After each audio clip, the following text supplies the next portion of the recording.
Yeah, rub it out. You gotta clean it, Bob. Once you cut it, you gotta clean it. You gotta clean it every day. Not every day. Not every just day. after you cut your hair. Oh yeah. Okay. Yeah. Okay. So I was gonna say this sounds like a lot more than I thought it was to be a bald guy. No, just a little lotion. Once you put lotion on your face, just rub it on top of your head, Bob. Do you worry about getting like sunburn or something if the sun's beating down on your head? No, I wear hats most of the time. Yeah. You can see that I have like a two-tone color.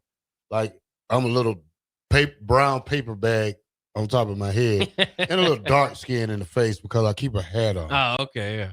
But yeah, Bob, we're gonna celebrate Bald Guy International Day today. So that's it. I'll probably be joining you here in a few years. I don't know, man. It looks like about several people at the ticket going to be joining me and DP.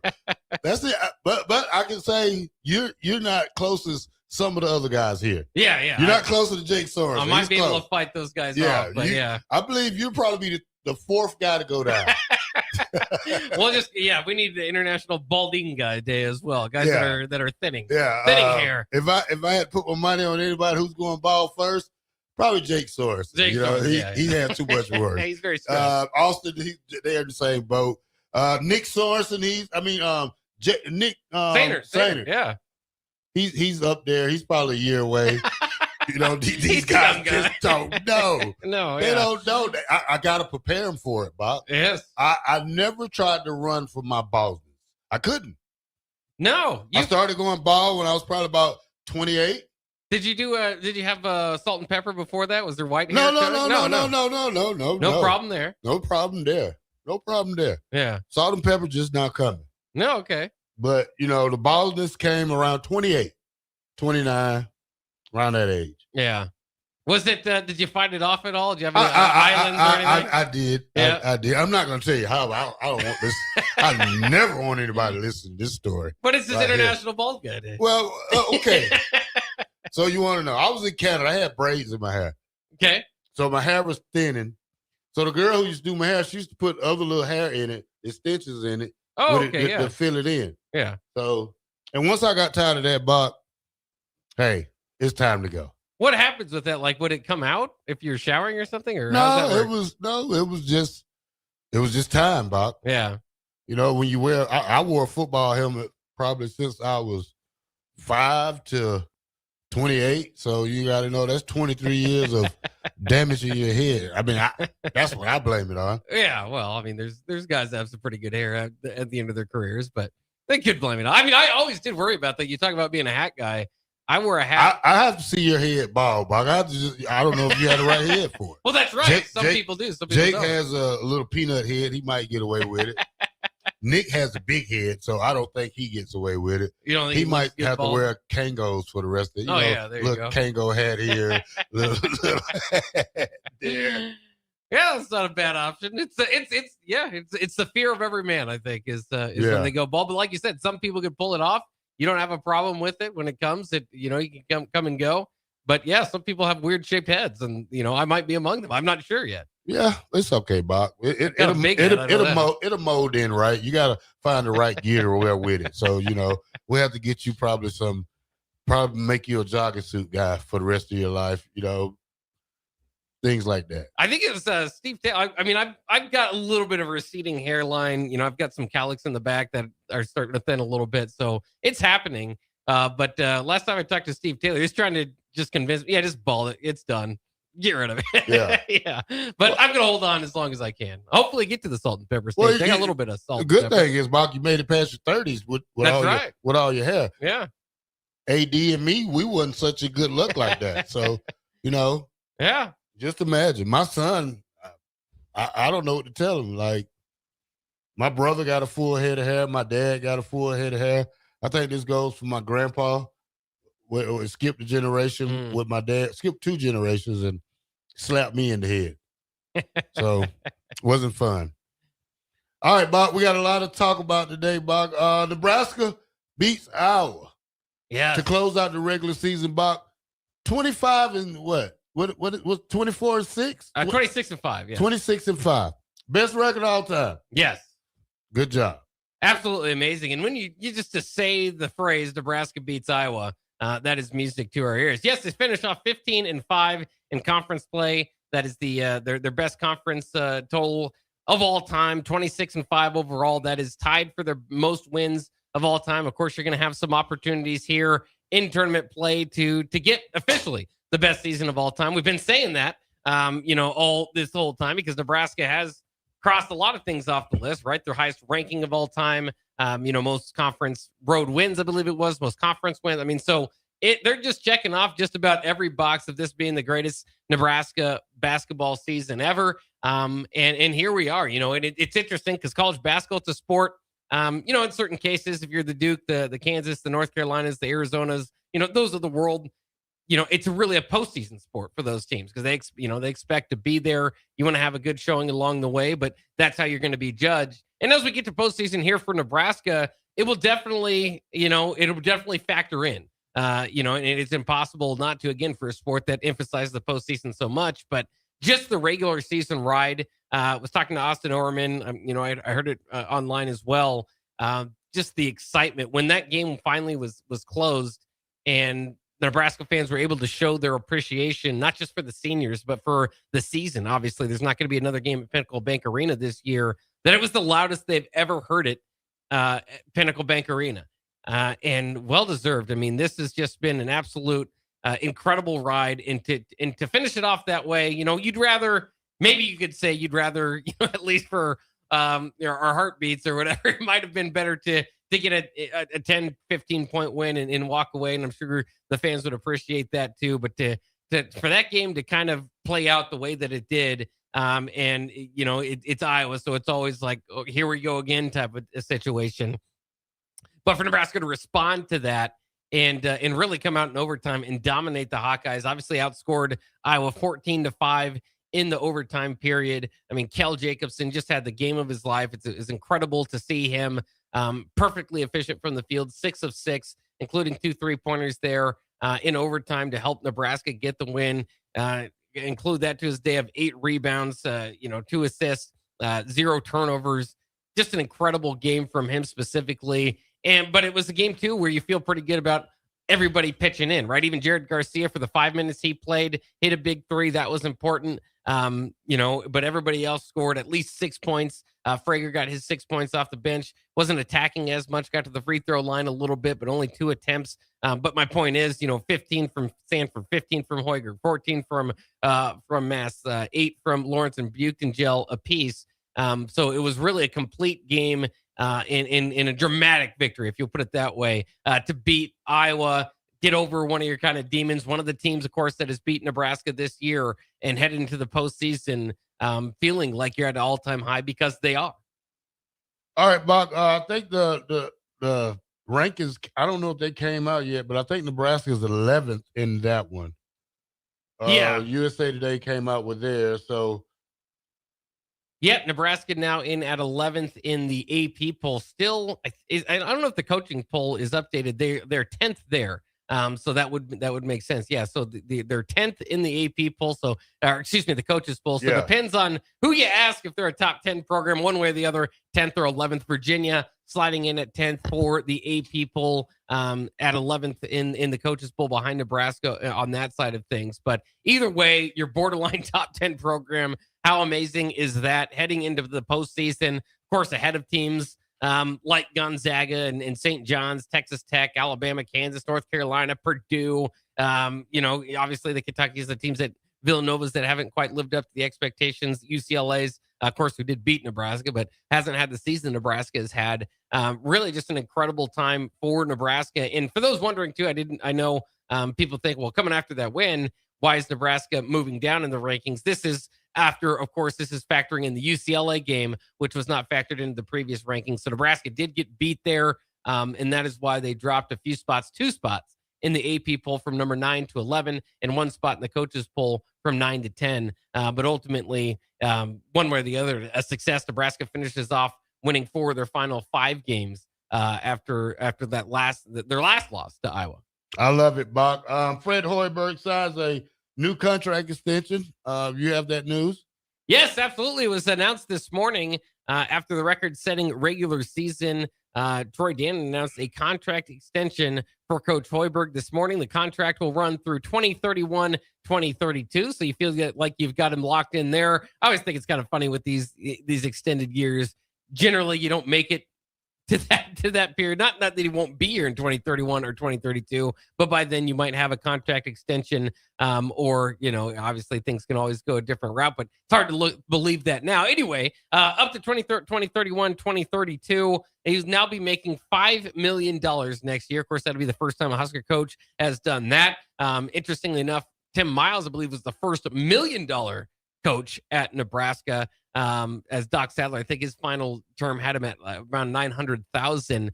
So it's come a long way. And Hoiberg already was paid pretty well. He made $4.35 million this past year. I think that was 15th across the country. So it is interesting with all the discussion about what he's been able to do. He's been paid basically as a top 15 coach, and now you're getting your top 15 results out of it, right? And that is where Nebraska ideally is. But moving forward, it will be $100,000 year raise every year from that $5 million. And as I said, if he continues to win, continues to move his name up there in college basketball circles, and I'm sure there'll be another extension down the line. Hopefully, we continue to see those for Fred Hoiberg again, who one way or the other, it's been a long run for Coach Hoiberg. Obviously, did not start off as well here at Nebraska as he wanted to. Still actually does not have an over 500 record, if you can believe it, at Nebraska. But, for those that live through it, we can believe it, because Nebraska struggled in his first couple of years, just winning 7 games in 2019 and 2020, and then 2021, 10 and 22. And at that time, there was a lot of talk about, I know he's the Bulls coach, had success at Iowa State. Did the time kind of pat what's going on here? Then was able to rebound with that 500 season in 2022, 2023 at 16-16 with Sam Griesel and those guys. And since then, you've had nothing but 20-win seasons, 3 straight for Nebraska, the first time in program history to do that. Obviously won the Crown Tournament, now here at 26-5, spending much of the season, part of the season, the top 5, much of the season, the top 25, and certainly in the top 15. And it's funny, too, because, there was a debate, I would say even entering this year, but certainly even last year, if those first years count against him. And I think you always have to count them, right? I mean, they're going to be there at the end of the day, and we, again, live through it is all part of it. But I think you are kind of to that point and past that point. It's probably happened at some point this season where, you don't hold him against him anymore. You kind of got that fresh slate now to where he's put Nebraska where another coach has been able to put Nebraska.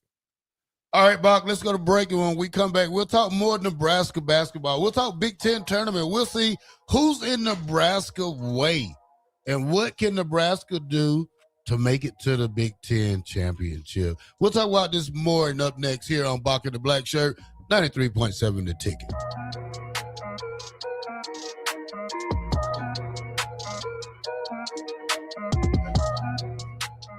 If you or anyone you care about is facing a family legal matter, call Cordell & Cordell today at 1-855-GET-LEGAL or visit CordellCordell.com to schedule your consultation. There's a lot on the line in divorce. This is Joe Cordell of Cordell & Cordell, the largest family law firm in the country, with over 35 years of helping clients navigate divorce. But being big doesn't mean less personal or less local. Our attorneys live and work in your community, and as neighbors, they understand the challenges your families face. Divorce touches all areas of your life: your home, savings, retirement, and of course, kids. So when you find yourself facing divorce, you need a partner you can count on. Visit CordellCordell.com to schedule your consultation. If you or anyone you care about is facing divorce, contact Cordell & Cordell today. With over 100,000 clients served, we understand the challenges you're facing on a personal level. Call Cordell & Cordell today at 1-855-GET-LEGAL. That's 1-855-GET-LEGAL. 1221 N Street, Lincoln.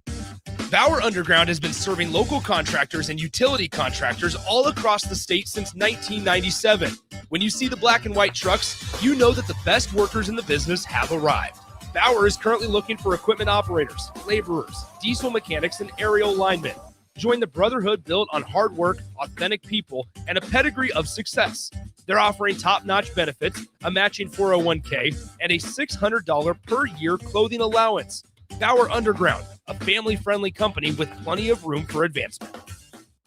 There's no place like McKinney's Irish Pub for St. Patrick's Day, so mark your calendars to join in on the fun for their 12th annual Street Festival. The party goes all weekend long, but starts on March 14th and 15th with tons of giveaways, great Irish food, and green beer.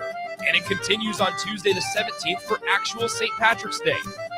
Doors open for the bar at 9 a.m. on Saturday, 11 a.m. on Sunday, and 9 a.m. on Tuesday. And the street party starts at 2 p.m. all 3 days. Don't miss out on great music and great fun with no cover charge for St. Patrick's Day weekend at McKinney's Irish Pub, located at 8th and P. Hey guys, it's Nick Sainer. Join me and the rest of the 93.7 The Ticket crew as we bring you live coverage of the 2026 NSAA Boys State Basketball Tournament from Pinnacle Bank Arena. The action tips off Wednesday, March 11th. If it's being played at Pinnacle Bank Arena, it's heard on The Ticket, Class A to Class D2 all week long. Join us March 11th through March 14th as we crown 6 state champions at the 2026 NSAA Boys State Basketball Tournament right here on 93.7 The Ticket and theticketfm.com. If you're seeking a career with a growing company, Gaina Trucking and Excavating is hiring and looking for additions to their team. Gaina Trucking has a strong team culture, competitive pay, 401ks, and benefits like health, dental, and vision. Drivers are guaranteed 40 hours per week, even in the winter months, and are home every night. Start your career today at Gaina Trucking and Excavating. Apply today at GainaTrucking.com. When it comes to concrete, Stevens & Smith Construction doesn't stall. They go for the takedown. As Nebraska's full-service concrete contractor, they stay in bounds, hold inside position, and never forfeit quality. Whether it's foundations, flatwork, or concrete coatings, they elevate performance and pin down results that win every time. Stevens & Smith Construction is a proud sponsor of Takedown Tuesdays on 93.7 The Ticket. Because when it's time to wrestle with concrete, Stevens & Smith Construction slams expectations. The place you call home should always be a place of comfort. Warm and cozy in winter, cool and relaxing in summer. If your home isn't delivering the comfort you expect, call Bryant. It's more than just hot and cold to them. It's about providing the best comfort solutions. And Bryant gives you a full 24-month test drive on your home comfort system. Get full details at BryantLincoln.com or call 467-1111. Bryant Air Conditioning, Heating, Electrical, and Plumbing. Bryant, whatever it takes. If you want to make new floor shopping easier, come to O Street Carpet. Hi, I'm Steve Carper. Our flooring professionals can help you choose the best flooring for you, your family, and your budget. We eliminate the confusion.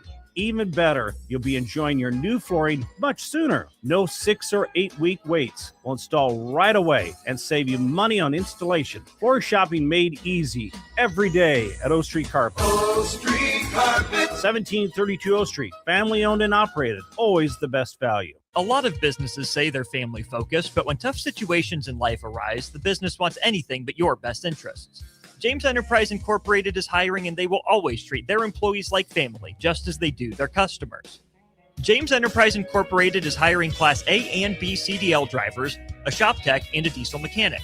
If you're looking for a career with a company that goes above and beyond to value you and your family, apply today at JamesEnterpriseInc.com or call 402-432-6740. Rico here with HIS Auto Care at 70th and Van Dorn, letting you know HIS is a great place to bring your vehicle for service.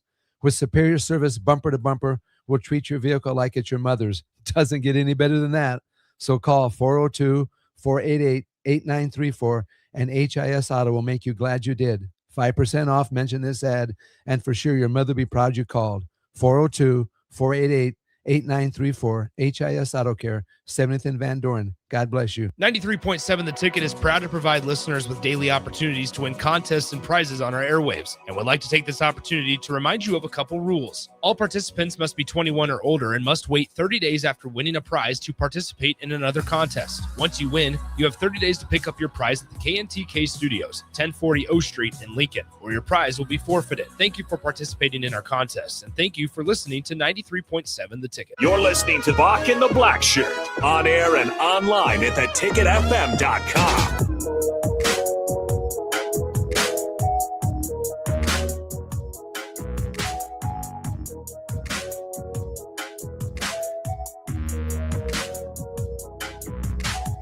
Welcome back to Bock The Blackshirt here on 93.7 The Ticket. We are powered By Bauer, infrastructure, Bauer, underground, Barat. excavating. All right, Bock. We talked about a lot of things that was coming up. We talked about International Women's Day yesterday with Bock. It's a lot of days today.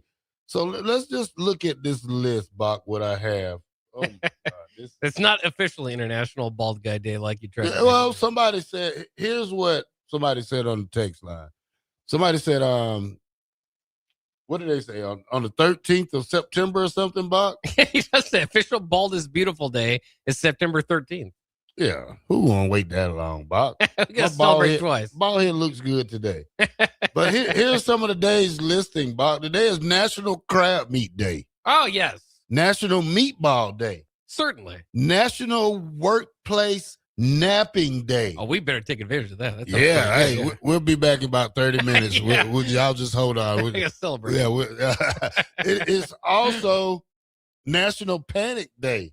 Uh-oh. I don't want to panic. Yeah, that doesn't sound good. National False Teeth Day.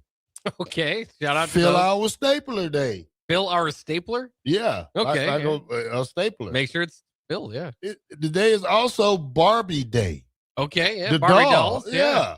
Does Ken get a day or is he included in it? No, it doesn't say Ken. It just Okay. said Barbie. Just Barbie. Okay. Yep, just Barbie. It's also Joe Franklin Day. Who is Joe Franklin? I don't know. I'm going to look it up. I don't know.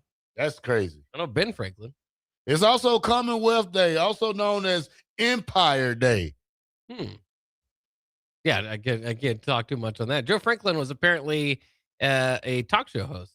Okay, Joe Franklin Day. Yeah, congratulations, Joe. All right, Joe Franklin. All right, Buck. We talk about we're headed to the Big Ten tournament. No game for the Huskers till Friday. You have the triple bye, but if everything goes the way it looks, Buck, Nebraska could be playing Purdue again early in the quarterfinals. Yeah, I mean that's kind of how it's slated for Nebraska. We'll see, of course, and that would be an interesting game as we all know. Purdue did come in and beat Nebraska. Jamarcus Lawrence obviously slipping there at the end, so you wonder did Purdue spill that? Who really knows? But we could see that happen once again once the Big Ten tournament takes place there in the United Center in Chicago. It's going to be fun. You kind of get to sit back, relax, watch the tournament action. Unfortunately, Nebraska's been in that first 4 games more often than not. But this year you get the ultimate rest. So on Tuesday, we'll open it up. Maryland and Oregon and Penn State and Northwestern. But to pay attention particularly to Penn State and Northwestern, that could be the opponent, the winner of that game, but unlikely. The winner of that Penn State Northwestern game will take on Indiana. And so the winner of that Indiana or Penn State Northwestern, let's assume Indiana would move on to take on Purdue. And then Purdue, Indiana winner will take on Nebraska. So as you can tell, there's a lot of rest there for the Huskers who did get the bye, get the number 2 seed in the tournament. Other teams with first round byes, of course, Michigan, the regular season champions, Illinois and Michigan State. Teams kind of in that double bye include Ohio State, Wisconsin, Purdue, and UCLA. And that's also kind of interesting because you look at the top half of the bracket. When you look at these brackets, obviously, you could kind of see who you wouldn't play until the championship game. And that includes the likes of a Michigan, Illinois, Wisconsin, probably first and foremost. Iowa's another team that's on that part of the bracket. So, those are games that are unlikely Nebraska will have to play moving forward. More likely would be, like you said, Purdue is the team that if it goes chalk, that Nebraska will play on Friday. The winner of Nebraska's first game, whether it be, from Purdue or Indiana, Penn State or Northwestern, will take on the winner of the Michigan State game. And the winners that they play could be UCLA. So if you're looking at Nebraska's path to the championship game, if it goes chalk, it'd be Purdue and Michigan State. But some other teams that factor in there include UCLA squad that would be very interesting, of course, because they beat Nebraska pretty bad out there in Los Angeles. Yeah, Bob. The thing I want to know about is what's most of these teams' neutral court record, like not home court. That's going to be key to this right here, Bob, because none of these teams are going to be playing on their court. So there's no home field advantage on the courts for these teams. Simple for Nebraska. Get rested up. Get healthy. Great shoot-arounds, things like that. Make a inside presence known during the game, because you don't want to be just a three-point shooting team, because now these teams are going to be out shooting for you because of all of the success you had during the season. Let's not be a one-and-out team, Bob.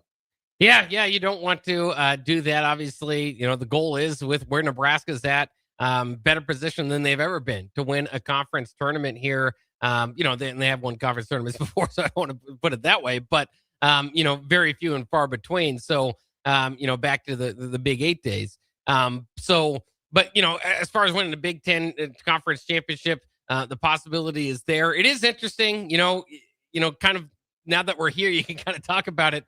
What is the place for a Big Ten tournament, right? For Nebraska, generally, it's your last chance of making the NCAA tournament. You got to go on this run, and it's unbelievable. You always love it. I love it personally that they've brought all the teams back into the mix, because even if you are if you're Penn State and you're 3-17 in conference play, you're 12-19 overall. What an awful season it's been. Yet you still have an opportunity to make this big run. And that's what I love about, the tournament, the setup that they've had is no matter what, you're going to have an opportunity to make a run here. Obviously, they've made it more difficult. The bigger the league, the more games you kind of have to go through if you're one of those Penn State, Northwestern, Oregon, or Maryland. But that is the beauty of it. And of course, Nebraska didn't get that opportunity last year. And maybe that's part of the reason they went to this type of format, is because the Nebraska team that very much needed a little bit of an opportunity in the Big Ten tournament to get some wins. Not that they didn't, kind of pee away their opportunities before, losing 5 games before the end to miss the Big Ten tournament. Of course, that final game being Iowa, we all remember that. But so that's the beauty of this thing. Now Nebraska's got this opportunity in front of them, and you never know what will happen in the NCAA tournament, right? That obviously is the ultimate goal. But you can make some special memories and do something that hasn't been done here in the Big Ten era, in going to the championship game, or winning, bringing the whole thing home. And then obviously what that would do for the seeding, Nebraska moving forward in the NCAA tournament, would be astounding. This is a well-respected conference, as we know, with some really good teams in it. So it'll definitely have to be earned. It'll be difficult. You're going to have to play some really good teams to get through it. So you just want to get at least a good showing. And like you said, I mean, nobody's goal in any tournament is to go home in their first after their first game. Who's the sleeper team for you, Bob? Besides these top 4 teams, what team could make a really good run at this Big Ten tournament? Well, if you say besides the top 4, I think Purdue still factors in there. It's kind of surprising where they are at this point in time, but they're still, in Big Ten play, but they're still a top 15 team. Take them out of it. Let me reword it. Okay. Take Michigan, Illinois, Nebraska, Michigan State, UCLA, Purdue. Who's your sleeper out of the rest of those teams? Well, I was hoping you were going to leave me Wisconsin. I'm leaving you Wisconsin. Yeah, Wisconsin would be my pick. They just beat Purdue 97-93. So, so Nebraska did get the triple bye, as we knew going into Sunday. That's a team that's beaten Illinois. It's beaten Michigan State this year. Obviously went and beat Michigan on the road as well. Nebraska beat them by 30. So, Wisconsin was kind of interesting that in the timing that we played them, it was the Big Ten, or close to the Big Ten opener, I should say, for the Huskers in that game. Wasn't really much of a game. Nebraska jumped out to a 47-31 lead at halftime. And really, I mean, it was part of, it was kind of like, okay, Nebraska is here, but what does this mean? This Wisconsin team might not be so good. As we found out, that Wisconsin team is actually pretty good, and they are entering, this year and it's easy to overlook them because they didn't get the triple bye, I suppose, but 14-6 in Big Ten play, 22-9 overall.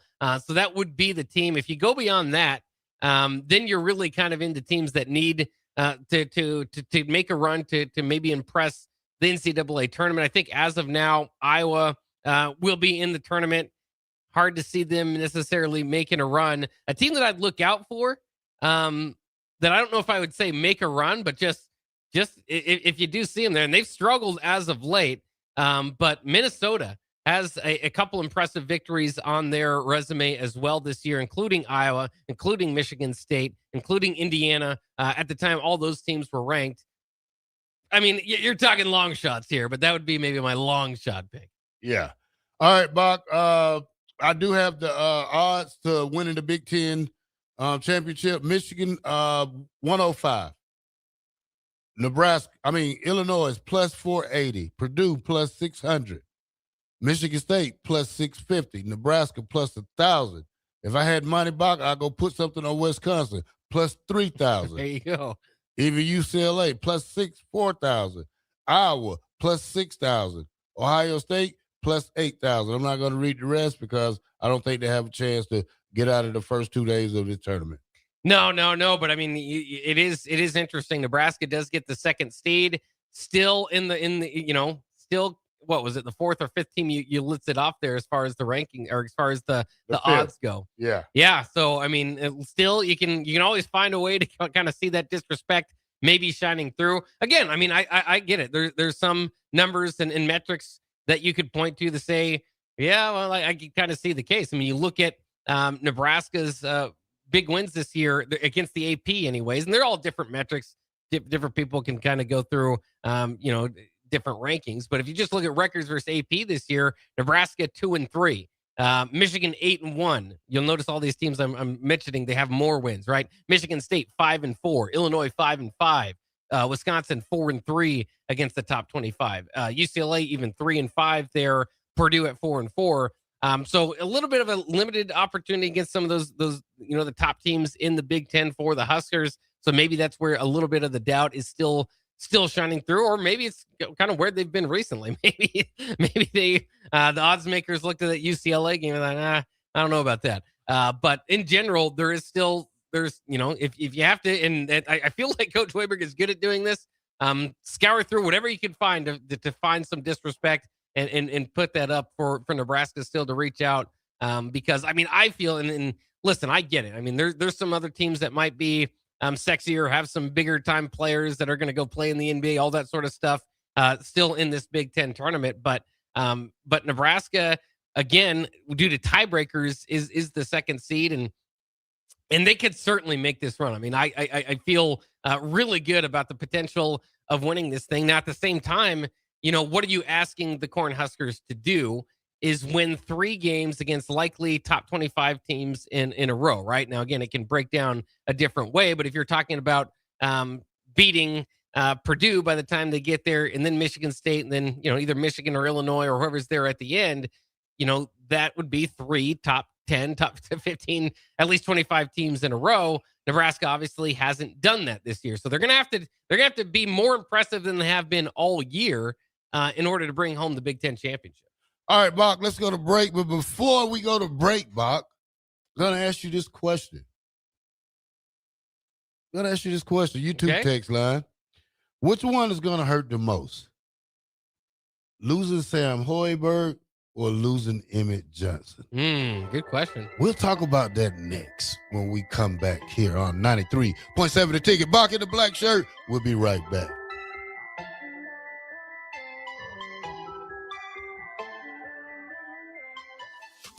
There's no place like McKinney's Irish Pub for St. Patrick's Day, so mark your calendars to join in on the fun for their 12th annual Street Festival. The party goes all weekend long, but starts on March 14th and 15th with tons of giveaways, great Irish food, and green beer. And it continues on Tuesday the 17th for actual St. Patrick's Day. Doors open for the bar at 9 a.m. on Saturday, 11 a.m. on Sunday, and 9 a.m. on Tuesday. And the street party starts at 2 p.m. all 3 days. Don't miss out on great music and great fun with no cover charge for St. Patrick's Day weekend at McKinney's Irish Pub, located at 8th and P. Hey guys, it's Nick Sainer. Join me and the rest of the 93.7 The Ticket crew as we bring you live coverage of the 2026 NSAA Boys State Basketball Tournament from Pinnacle Bank Arena. The action tips off Wednesday, March 11th. If it's being played at Pinnacle Bank Arena, it's heard on The Ticket, Class A to Class D2 all week long. Join us March 11th through March 14th as we crown 6 state champions at the 2026 NSAA Boys State Basketball Tournament right here on 93.7 The Ticket and theticketfm.com. If you want to make new floor shopping easier, come to O Street Carpet. Hi, I'm Steve Carper. Our flooring professionals can help you choose the best flooring for you, your family, and your budget. We eliminate the confusion. Even better, you'll be enjoying your new flooring much sooner. No 6 or 8 week waits. We'll install right away and save you money on installation. Floor shopping made easy every day at O Street Carpet. O Street Carpet. 1732 O Street. Family owned and operated. Always the best value. Hi, Sean Callahan here for Koppel Chevrolet GMC. And right now at Koppel, we are offering big discounts on all of our inventory. 2026 GMC Terrains are leasing at $279 per month or buy for $27,690. 2026 Canyon is leasing for $269 or buy for $40,980. Also right now, all new Equinox EVs and all half-ton trucks are starting at $12,000 off MSRP. These are just a few examples of some of the aggressive pricing going on right now at Koppel. Please stop on in or check us out at koppelcars.com. All leases with $2,500 down and with a roof credit. 93.7 The Ticket, Fox, KFXL weather. Brought to you by Bryant Air Conditioning, Heating, Electrical, and Plumbing. The Lincoln forecast for today, we'll see lots of sunshine with a light breeze. Be very warm and afternoon high near 78. Tonight, mainly clear skies and calm winds, below around 44. And tomorrow, we'll see mainly sunny skies, be breezy and cooler, a high near 65. I'm meteorologist Kyle Lucky for 93.7 The Ticket and theticketfm.com. Are you looking for an exciting new way to put your skills to work? Explore new career options in the fintech industry at Currency, a Sandhills global company. We offer full-time positions in financial sales, compliance, operations, and other fields. We also offer a 4.5-day work week, an attractive benefits package, and opportunities for advancement. Put your motivation to work and grow with us at Currency. Visit gocurrency.com/careers to learn more. Red Custom Homes in Lincoln honors our fighting men and women of the military and all of the veterans who have gone before. We salute you and thank you for your sacrifice. We understand freedom comes with a price. Our prayers go with you and your families. Stay safe, stay strong, and may God bless America. This military tribute from Red Custom Homes in Lincoln, serving the community for 15 years. Call 402-499-6784. Saluting those who make our country stronger. Tune in to Outside the Box from 4 to 5 p.m. for everything you need to know about the Lincoln Stars. Join head coach Rocky Russo and play-by-play voice Alex Byrne as they sit down with special player guests to tell the story of the Lincoln Stars and give you all the news and notes you need from around the USHL. That's Outside the Box with the Lincoln Stars on 93.7 The Ticket and theticketfm.com. When it comes to concrete, Stevens & Smith Construction doesn't stall. They go for the takedown. As Nebraska's full-service concrete contractor, they stay in bounds, hold inside position, and never forfeit quality. Whether it's foundations, flatwork, or concrete coatings, they elevate performance and pin down results that win every time. Stevens & Smith Construction is a proud sponsor of Takedown Tuesdays on 93.7 The Ticket.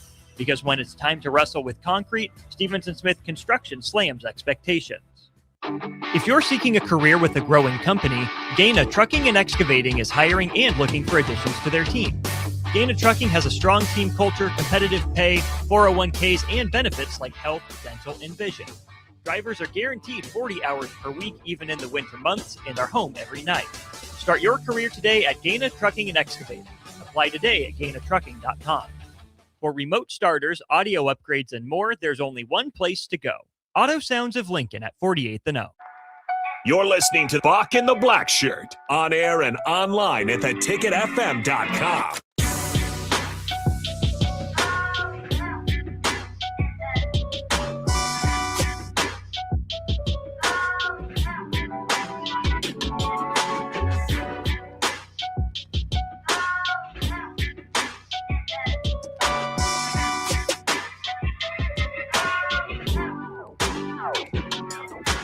Welcome back to Bock The Blackshirt here on 93.7 The Ticket. All right, I got my question. What will hurt us more here at the University of Nebraska? Losing Emmett Johnson or losing Sammy Hoiberg, Bob? At least you gave me some time to at least think through it, because when you initially said it's like, man, that is a tough question. So yeah, let us know 402-464-5685 what you think. Obviously, it's tough to say. And a lot of it is about, what do you have coming in to replace them? And I think you feel pretty good about Nebraska basketball, at least kind of filling in that role better than you ever have because coming off of Jacobson's performance yesterday. Now, obviously, they're different players. You're not going to get the assist to turnover ratio, all that sort of stuff. But as far as the hustle and kind of being a glue guy and filling up the stat sheet where you can, I think there's a possibility there. Now, obviously, as far as the running back position at Nebraska, much discussed this offseason. They decided to go ahead and stick with the guys. So you got Mekhi Nelson kind of leading the charge there. Quentin Ives and Mosey, of course, going to be battling there as well. I don't know. I mean, I feel like, and it's weird with the basketball dynamic there. Usually, you kind of think of the better team and what you got to give them props for being able to contribute to a better team. At the same time, Emmett Johnson was all Nebraska had last year by the end. But when you talk about his game-changing performances, in Emmett Johnson's case, it might have led to another win against UCLA, but I'm just not sure how many wins it necessarily led to, which is unfortunate. And I'm not saying that, I don't think that's anything against Emmett Johnson. Again, I just don't know. There's a whole lot of games they would have won. Otherwise, without him, I just don't know if it changed a whole lot. Obviously, the numbers change. We also know Nebraska's rushing attack overall not ranked very well. I think you hope to kind of get to that same number with Calandria.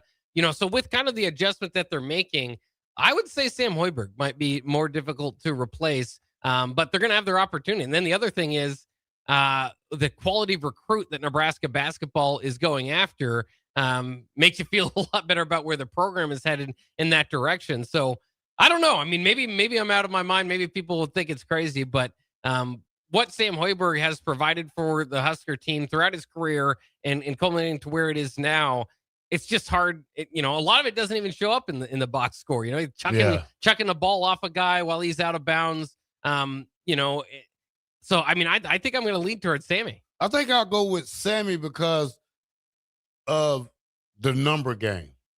When I say the number game, Bock, I say it because you got 120 football players out there. You can find an Emmett Johnson. You can find something close to an Emmett Johnson out of 120 guys. If you can't, you got the wrong guys on the field. Now, when you talk about basketball, it's different. You got 15 guys. You're not going to find a Sam Hoiberg out of these 15 guys we have on the court. You're not. That's just simple math, Bob. You're not going to find that part. But what I'm saying is Sammy plays a key part to this offense. Instead of bringing the ball up court, he plays a key part on this defense also with his steals. So he's good on both sides of the ball. Can Emmett Johnson play defense? We don't know that part. That's right. So, that's why I'm going to take Sammy on this one because of the number game. 1 out of 120 and 1 out of 15. Easy choice, Bob. Yeah, I mean, I wouldn't say it's easy, but I do understand your argument there. Emmett Johnson still, and thank God we're going to have a representative in the skill positions for Nebraska at the next level. Mir Abdullah's been doing that for a long time. He's needed some company there in the NFL, and so here we have it. It's going to be fun. Of course, you've got the Trey Palmers and the Stanley Morgans at the wide receiver position that have popped up. I don't want to leave out, some tight ends, the Jack Stolls of the world and some guys that have gone out there. But specifically at the running back position, it's been hard for Nebraska, obviously, to find a guy to Emmett Johnson's quality. And so, it by no means is it. I don't know. I don't know if anybody's going to be able to replicate that jump cut that he has out there. But again, similar to Sam, it's going to have to be in different ways. Sam is just such a unique player. Again, to your point, we're not talking about a guy that's averaging 18 points or anything like that, but he's averaging close to 10, two plus steals a game. Oftentimes, more than that. 4.5 assists per game, more than 5 rebounds, which is a stat not to be overlooked from a 6-foot guard there for the Huskers. Again, and then you just kind of talk about the success that the team has had, and I think that's where the distinction is for me. Is if Sam Hoiberg is doing something and you talk about what can be kind of a lifeblood of a program and all that. The coach's son that is actively out there hustling as hard as he can, doing everything he has to do just to get playing time at the beginning of his career, fighting through that to become the player that he is now. It's hard to argue for much more than that. Again, on Emmett Johnson's side, incredible player. Watching him develop was a great thing. But again, you kind of go back to team success there. And so, can Nebraska, do I think Nebraska is going to be able to go, 7-6 next year, even if you don't have Emmett Johnson? The schedule's more difficult. So you kind of get into that discussion as well. But I'm tired of going 7-6, Bob. I know we're kind of in 7-6 purgatory. Yeah, we'll talk about football later. But yeah, no. So it is a good question, and obviously, it is meant as a compliment as well. Just kind of bringing it as a question to Sam and what he's done, because it reflects across of what Emmett Johnson was as a first-team All Big Ten running back, and by some publications, a first-team running back as well, All-American. All right, Buck. It's more to talk about than when we talk about that, because we can go a lot bit more into this and study both players and see what we can come up with, but we're not going to go this far. We do have some text line response. Yeah, get to real quick. I got 1882. I want to hear. I want you to hear this right quick. He said, basketball question. He said, what do you think is up with the lack of production from Fager? Still injured, freshman wall, team dramatics. Well, and for Brendan Frager, yeah, I mean, he had 6 points the other day. Is somewhat up and down. I think part of that can kind of be matchup based. He is a little bit more scouted. It's no secret he's the scoring punch off the bench for the Huskers now. I mean, I wouldn't look too far into it though. I mean, he's, obviously the UCLA. Maybe if you're just looking at the UCLA and Iowa game, together, was very ineffective against UCLA specifically with 2 points there. But the 3 games before that had 17. 21 and 15, right? So he's a little bit inconsistent. You can see that from a freshman. But obviously his athleticism allows him to play well out there, but still kind of learning the game, learning that team defense type of mentality, all that sort of stuff. So I think it's just his youth, and probably a little bit of all those things. I mean, that's a good question, because within that question, you answered a little bit within yourself. I mean, you're probably wearing down a little bit at this point. Is he fully returned from that ankle injury? You never know about Foley. Hopefully an offseason would fully recover from that. But I mean, he's a guy that's kind of interesting though, because when specifically against UCLA, he just really did not have a good game. And I guess the kind of way to say it, I suppose, is the floor for him is a little bit lower than it is for other players, again, because of his youth. So I don't think there's anything necessarily wrong or bad about Brendan Frager right now. I mean, I think he could just as easily come out and score 20 points in the next game as he could come out and score 4. But that's just kind of the inconsistency you might get from a guy. And then part of that too is, minutes, questions about, when you're coming into the game, the roles on the other, everybody's, team roles, all that sort of stuff. But of my concerns, I suppose, at this point in the game for Nebraska going into the tournament, that's not all that high on there, though. I think just in general, the importance of the role that he has of kind of being that scorer off the bench is, I understand why there is concern there. You hope that with kind of like Jacobson, I mean, that was what was so special about yesterday's game, is it was like it was early in the season for Nebraska. Nebraska has become a little bit too dependent here late in the season on Price Sanford's scoring. Yesterday, I mean, he had a fine game, hit 2 big threes out of the halftime to help get Nebraska the big lead. But he wasn't going off for 28 or 30 points. And as of recently, when Nebraska hasn't been able to do that, you've had problems with other guys stepping up. Well, yesterday, I talk about Brendan Frager being the scoring punch off the bench. Yesterday, Kel Jacobson had 15 points off the bench. Obviously, you don't expect that every time. He's not going to shoot 6 for 6 from the floor game in and game out. But partially in that game too is kind of how is the game flow going. Frager did get to the line, but only took 1 3 in that game. That's just not going to happen all that often. And so because there was maybe more scoring going on across the team, there was less pressure to kind of run the offense through Frager yesterday. And so I think that probably partially also is part of that, because you'll see it, especially with that second unit. Oftentimes, if they're not getting anything else kind of clicking, they'll go to Frager at the, with about 10 seconds or later in the shot clock and just kind of say, do what you do here. And I think he's still developing in that role as well. But for me, I think Brendan Frager is the face of the team next year.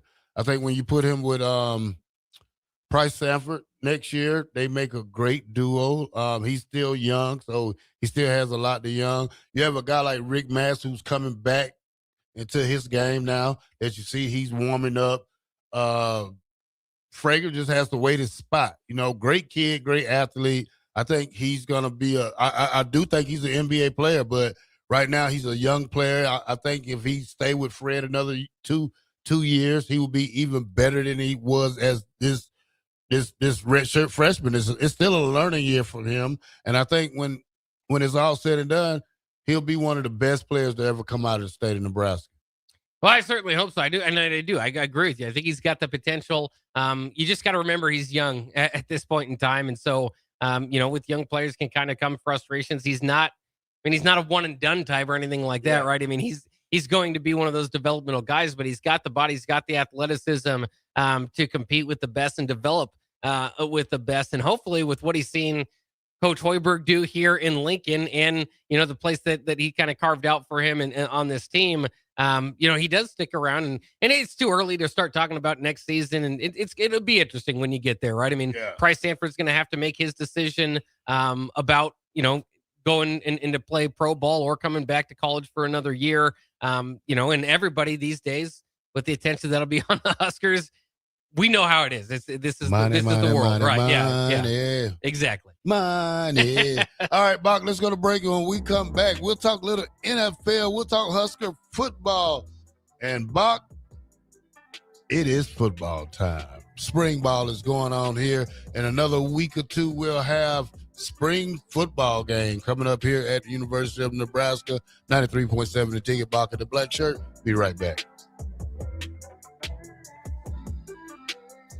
Hi, Sean Callahan here for Koppel Chevrolet GMC. And right now at Koppel, we are offering big discounts on all of our inventory. 2026 GMC Terrains are leasing at $279 per month or buy for $27,690. 2026 Canyons leasing for $269 or buy for $40,980. Also right now, all new Equinox EVs and all half-ton trucks are starting at $12,000 off MSRP. These are just a few examples of some of the aggressive pricing going on right now at Koppel. Please stop on in or check us out at koppelcars.com. All leases with $2,500 down and with approved credit. If you're seeking a career with a growing company, Gaina Trucking and Excavating is hiring and looking for additions to their team. Gaina Trucking has a strong team culture, competitive pay, 401ks, and benefits like health, dental, and vision.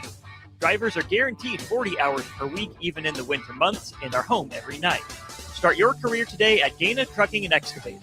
Apply today at GainaTrucking.com. When it comes to concrete, Stevens & Smith Construction doesn't stall. They go for the takedown. As Nebraska's full-service concrete contractor, they stay in bounds, hold inside position, and never forfeit quality. Whether it's foundations, flatwork, or concrete coatings, they elevate performance and pin down results that win every time. Stevens & Smith Construction is a proud sponsor of Takedown Tuesdays on 93.7 The Ticket. Because when it's time to wrestle with concrete, Stevens & Smith Construction slams expectations. Tune in to Outside the Box from 4 to 5 p.m. for everything you need to know about the Lincoln Stars. Join head coach Rocky Russo and play-by-play voice Alex Fern as they sit down with special player guests to tell the story of the Lincoln Stars and give you all the news and notes you need from around the USHL. That's Outside the Box with the Lincoln Stars on 93.7 The Ticket and theticketfm.com. At Schwezo Construction, safety isn't just a policy, it's a promise. Build with us. Work safe, go home proud. We're hiring skilled craftsmen, laborers, concrete workers, and steel erectors who value quality work and a team that has your back, on and off the job site. If you're ready to be part of a company where your safety and success come first, visit Schwezo.com. That's SCHWISOW.com and apply today. Schwezo Construction, 40 years strong and still building the future. The stretch run is here. On March 18th, Love Nebraska hosts Love Atlanta at Baxter Arena with first serve set for 7 p.m., and every set carries postseason implications. Two explosive teams meet on one court, trading quick transition, heavy swings, and defensive plays that can shift the match in seconds. Playoff implications on the line as the season winds down. Don't just track the score, feel every rally live. Secure your seats at lovbneb.com/tickets. Are you looking for an exciting new way to put your skills to work? Explore new career options in the fintech industry at Currency, a Sandhills global company. We offer full-time positions in financial sales, compliance, operations, and other fields. We also offer a 4.5-day work week, an attractive benefits package, and opportunities for advancement. Put your motivation to work and grow with us at Currency. Visit gocurrency.com/careers to learn more. 93.7 The Ticket, Fox, KFXL weather. Brought to you by Bryant Air Conditioning, Heating, Electrical, and Plumbing. The Lincoln forecast for today, we'll see lots of sunshine with a light breeze. Be very warm and afternoon high near 78. Tonight, mainly clear skies and calm winds, below around 44. And tomorrow, we'll see mainly sunny skies, be breezy and cooler, a high near 65. I'm meteorologist Kyle Lucky for 93.7 The Ticket and theticketfm.com. Empower a child today with the Teammates Mentoring Program by building a relationship based on strengths and chart a brighter future 1 week at a time. Find out how you can be a mentor by visiting lincolnteammates.org. Become what you needed as a kid by joining the Teammates Mentoring Program today. Want to make the easy call? Call John Henry's. From leaky pipes to a broken AC, flickering lights to furnace fights, even drains and duct cleaning, we've got it handled. Plumbing, heating, air, and electrical, all under one trusted roof. Proudly serving homes across Lincoln, Omaha, and surrounding areas and ready 24/7. Visit calljh.com or call John Henry's. 435-5555. John Henry's Plumbing, Heating, and Air. And electrical. Red Custom Homes in Lincoln honors our fighting men and women of the military and all of the veterans who have gone before. We salute you and thank you for your sacrifice.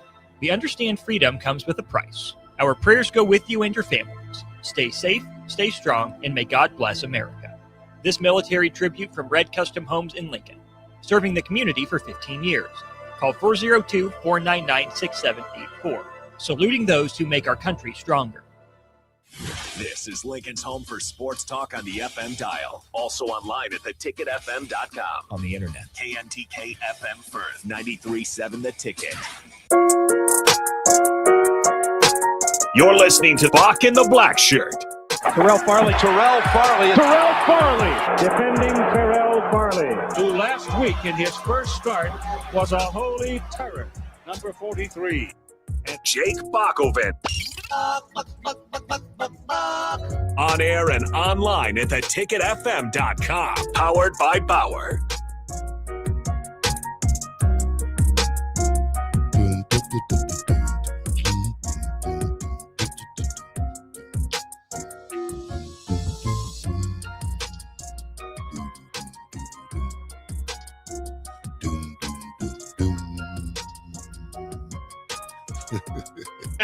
All right, welcome back to Bock the Blackshirt here on 93.7 The Ticket. We are on from Monday through Friday from 1 to 3, so check us out. We're down here on 1040 O Street with the Mill Coffee House. Bock, I can tell you what, Bock, the NFL is on fire right now, Sure Bock. is.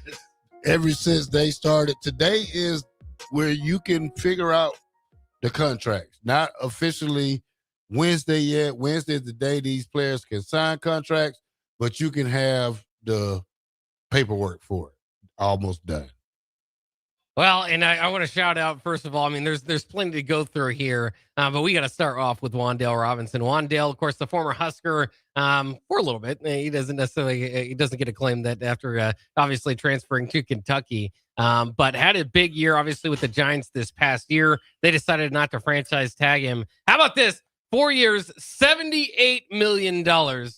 With $38 million guaranteed. So you might not get a whole 38 million, still a pretty good number there for Robinson, who is now 25 years old, 92 catches for 1,014 yards and 4 touchdowns last year with the Giants. But now going to the Titans. The Titans obviously, trying to rebuild with Cam Ward, fired Brian Callahan last year. So, we'll see kind of what that leads to. Was kind of tough. You look at their leading receivers last year, nobody got above 600 yards. So interesting. You could say maybe a gamble on his behalf as far as, will his production remain steady going over with the Titans? But not a gamble as far as cashing home that money. Congratulations to Wan'Dale. That is a big check. What I like Wan'Dale, but here's one of the things when we talk about this, because this is NFL ball now, Bob. This is not college anymore.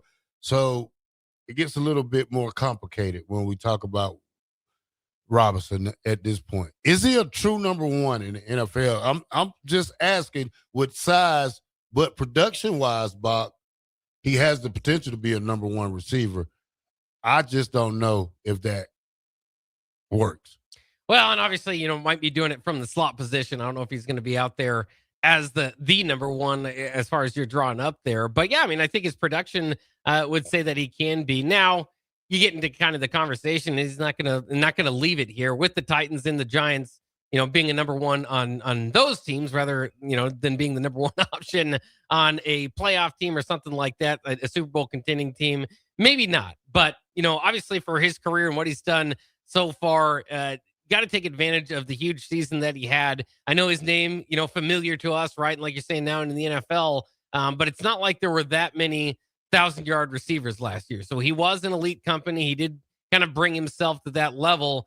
Is he Amon-Ra St. Brown? Is he, is he Jackson Smith and Jigma? Is he Jabbar Chase? No. But I after a solid year cashing in, ended up 14th, tied for 14th in the NFL last year as far as yards go, 13th among wide receivers. Trey McBride, of course, the tight end for Arizona, had 1,239 yards. So, you can kind of battle, and I get why you're asking that. You can kind of battle through that question, but he's getting paid like a number one. So we'll see, and we'll see too. I mean, the Titans obviously have, again, not a good season last year. They've kind of been a downtrodden franchise, since letting Mike Vrabel go, which I never really understood that move, but they're going to continue to try to build with Cam Ward. Cam Ward, obviously, last season, an okay debut, right? But he needs some more weapons around him. And they're hoping that Wan'Dale is that guy. Now, do I think that by signing Wan'Dale are the Titans now, 3-4 games better? Probably not, but there's I don't know what moves they could make to necessarily do that. Well, right? at least he's playing closer home now. Right, that too, yeah. Buck, also, Mike Evans is leaving Tampa Bay to sign a 3-year deal with the San Francisco 49ers that is worth up to $60.4 million, Buck. That's a lot of money for him as well, and he's had a long career. So here he comes. Of course, it's kind of interesting. We'll see if he can be the leading receiver for the 49ers. I would guess that would still be their running back, Christian McCaffrey, who led them in receiving this past year. But obviously with George Kittle there, they've got some work to do with the 49ers in a very, very competitive NFC West. That is a big name going over there. And you just wonder at some point, right, Mike Evans' career has to come, or at least drop off, right? As he's been playing. You always remember him, going to No Sit Sunday with Teran Petaway and all that. But only 8 games this past year, so wasn't able to get, for the first time in his career, wasn't able to get to the 1,000 yards. Maybe was probably not on pace for that either. So are you getting the same Mike Evans that we've seen throughout the majority of his career with Tampa Bay? That remains to be seen. But certainly, at this veteran point in his career, to be able to go and chase a championship with the 49ers seems like a good move on both parts. All right, Super Bowl MVP Kenneth Walker III is also agreed to sign with the Kansas City Chiefs, who also will get, what's the tight end name? Oh, Travis Kelce coming back. Travis Kelce coming back. Walker signs a $40.5 million deal and is $28.7 fully guaranteed, Bob. Yeah, and you got to think that this helps out the Chiefs. Of course, the Chiefs, like you said, Patrick Mahomes, I mean, you can kind of get a little bit of the group back with Travis Kelce coming back as well. But they did not have the year that they expected, right? I mean, 6-11 is kind of how bad it got there by the end for the Chiefs. Hard to believe. Kareem Hunt actually came back to lead this team in rushing this past year with 611. Pacheco was there, but neither of them even averaged 4 yards per carry. They're going to need some help in getting back to where they want to be. Kenneth Walker, you go from a team that has A lot of Super Bowl experience, bringing another Super Bowl MVP. So the math works out well there. Walker himself averaged about 4.5 per carry last year in the regular season, 5 touchdowns, over 1,000 yards. Of course, split time a little bit there in Seattle with Zach Charbonnet before the injury. So I think too, Kenneth Walker, good player. I think Super Bowl MVP kind of brings it up a level. Still kind of working on all pros or anything like that. So, the name recognition is big. The salary big enough here, but it's a good signing for the Chiefs. Somewhat similar to Wandale, though. There's a lot of work to be done for them to return to form. Yeah, Bock, it's so much news out there. I don't know where to start at. It's just so much news. Miami Dolphins released former Alabama quarterback Tua. Yes, that's right. So he will be looking for a new home. The Falcons are reportedly looking at him. There's just so many out there, Bock, that I don't even know where to start at. Well, let's start with what would you think about the Falcons going after Tua at this point? I think I don't know. When you get a guy like Michael Penix, who's supposed to be the franchise, the future of your team, a young guy who we got last year, and now I don't know if you get Tua for a backup role, but, just in general, we don't have the type of money to keep paying 2 quarterbacks like this every year. Yeah.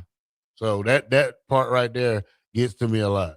Well, and it's interesting, too, because the Dolphins are the one that have the big headache with Tua Tagovailoa as far as the money goes, because this is an NFL record, $99.2 million in dead money against the salary cap. Of course, this has not been handled well. Tagovailoa did sign an extension in 2024, and here we are in 2026, and they're already deciding they have to release him.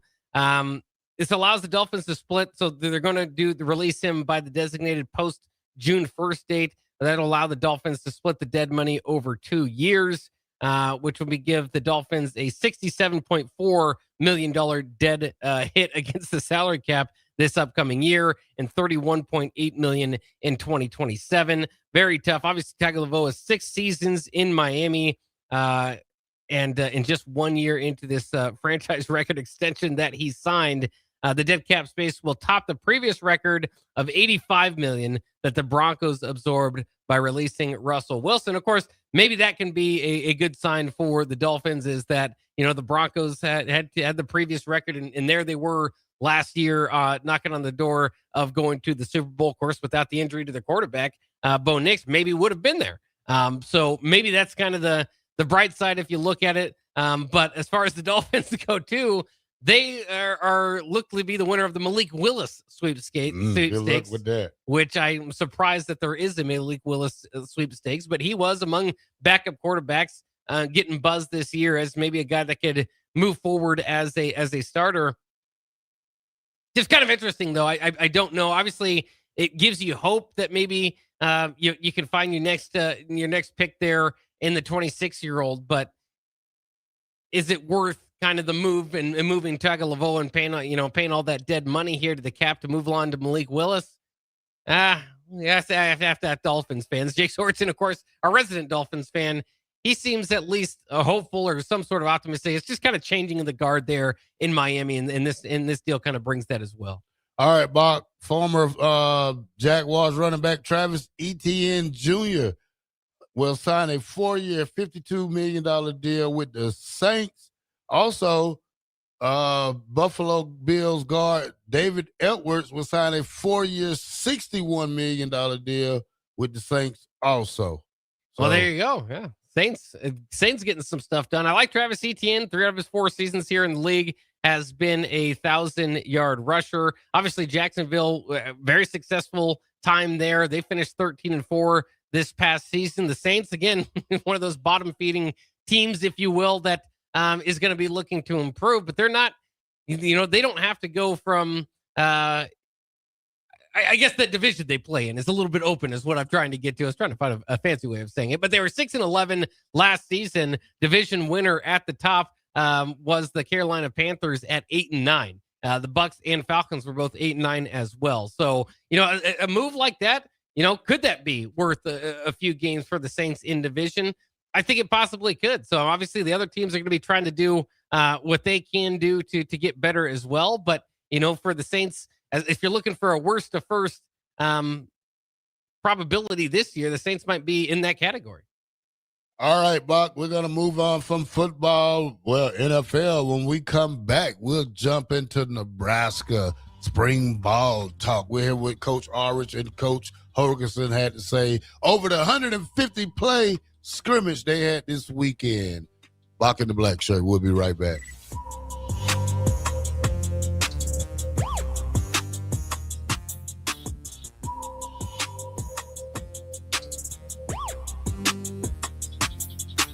$93.7 The Ticket. Fox KFXL weather. Brought to you by Bryant Air Conditioning, Heating, Electrical, and Plumbing.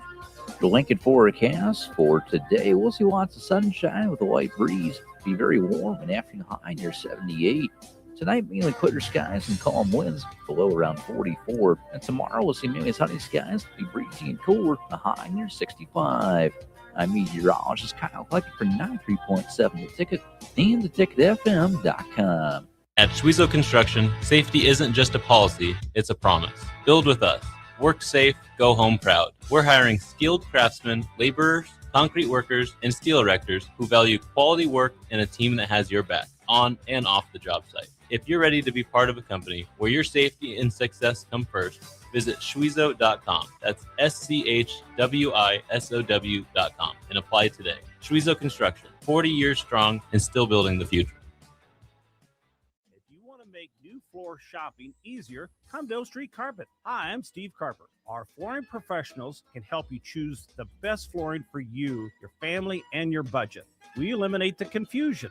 Even better, you'll be enjoying your new flooring much sooner. No 6 or 8 week waits. We'll install right away and save you money on installation. Floor shopping made easy every day at O Street Carpet. O Street Carpet. 1732 O Street. Family owned and operated. Always the best value. There are so many realtors in Lincoln and Omaha, but don't get overwhelmed by all the no-names, plus all the different companies.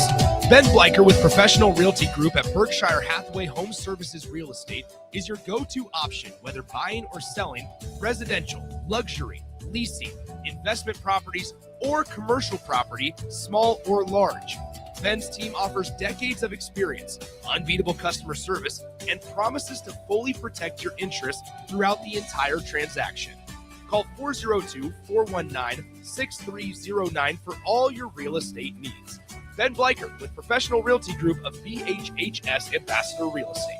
Biggest question people have is, how do I start the process? What is the process? I want to build a new home, but I don't know what the first step is. Bob Benish is the founder and president of Aspen Builders, online at aspenbuildersinc.com. The first step is make an appointment. Come on into my office. Let's sit around the table. Let's talk about what you're looking for, what your needs are, what your budget might be. And let's come up with some answers on what we're going to build, where we're going to build it, and what it's going to cost. And get a house that you're going to be happy with. So now is really the time to be contacting us to get an appointment to get the job done. Once you find a good lot, let's get it reserved because there's a very limited number of lots in this town. And then start designing that floor plan that's going to be perfect for you. Next thing you know, we're moving dirt. Make your dream home a reality and call Aspen Builders at 423-6811. Online at aspenbuildersinc.com. Your home is waiting at Aspen Builders. Are you looking for an exciting new way to put your skills to work? Explore new career options in the fintech industry at Currency, a Sandhills global company. We offer full-time positions in financial sales, compliance, operations, and other fields. We also offer a 4.5-day work week, an attractive benefits package, and opportunities for advancement. Put your motivation to work and grow with us at Currency. Visit gocurrency.com/careers to learn more. If you're seeking a career with a growing company, Gaina Trucking and Excavating is hiring and looking for additions to their team.